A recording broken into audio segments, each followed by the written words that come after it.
મહુવા તાલુકાના ગોરસથી કીકરિયા સુધીના બિસ્માર્ગ અને ખરાબ રસ્તાને લઈ લોકો મુશ્કેલી ભોગવી રહ્યા છે। તો આ રસ્તા પર પુલ અને નાળા પણ તૂટેલા હોય લોકોની મુશ્કેલીમાં વધારો થયો છે। તંત્ર આ બાબતે તાત્કાલિક યોગ્ય કરે તેવું અહીંના લોકો ઈચ્છી રહ્યા છે। મહુવા તાલુકાના ગોરસથી કીકરિયા જવાનો માર્ગ એકદમ તૂટેલો અને ખરાબ હાલતે હોય લોકો મુશ્કેલી ભોગવી રહ્યા છે। તો પુલ તૂટેલા છે, નાળા પણ તૂટેલા છે, જેને લઈ લોકોની મુશ્કેલીમાં વધારો થયો છે। આ માર્ગનું તાત્કાલિક નવીનીકરણ થાય તેવું લોકો ઈચ્છી રહ્યા છે। મહુવા તાલુકાના ગોરસ ગામથી કીકરિયા ગામને જોડતો મુખ્ય માર્ગ તથા પુલ અત્યંત ખરાબ હાલતમાં હોવાથી વાહન ચાલકો અને ગ્રામ્યજનોને ભારે મુશ્કેલીઓનો સામનો કરવો પડી રહ્યો છે। રોડ તથા પુલ તૂટી જવાથી આવન જાવનમાં મુશ્કેલ બની રહ્યું છે। આ ગંભીર સમસ્યાને લઈ ગોરસ ગામના આમ આદમી પાર્ટીના કિસાન સેલ સંગઠનના મહુવાના પ્રમુખ ગોબરભાઈ ચોટિયાએ મીડિયા સમક્ષ રજૂઆત કરી હતી।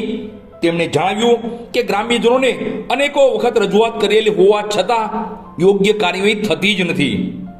ગોબરભાઈ ચોટિયાએ સરકારશ્રી અને સંબંધિત તંત્રને તાત્કાલિક અસરથી રોડ અને પુલનું નવીનીકરણ હાથ ધરવાની માંગણી કરી છે, જેથી ગ્રામ્યજનોને રોજિંદા અવર જવર, ખેતી માલ સામાન પરિવહન તથા વિદ્યાર્થીઓના અભ્યાસ માટે મુસાફરીમાં આવતી મુશ્કેલીઓ દૂર થાય।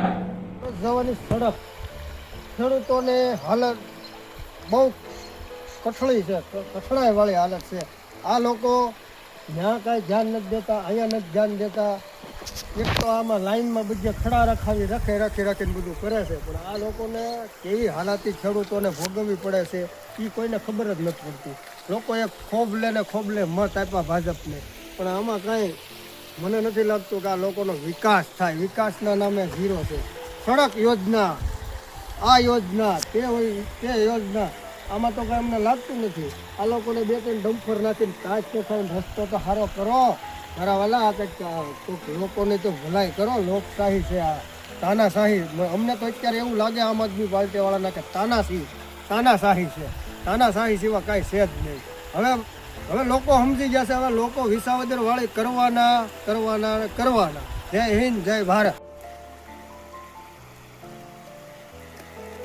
જય હિન્દ, જય સાત। જણાવવાનું કે મહુવા તાલુકાના ગોરસ ગામ આગેવાન કિસાન સંગઠન યુવા મહુવા તાલુકાના પ્રમુખશ્રી જે અમારા ગામનો રોડ ગોરસથી કીકરિયા રોડ જે ગયેલો છે એ રોડ આ સુધી જર્જરી હાલતમાં છે।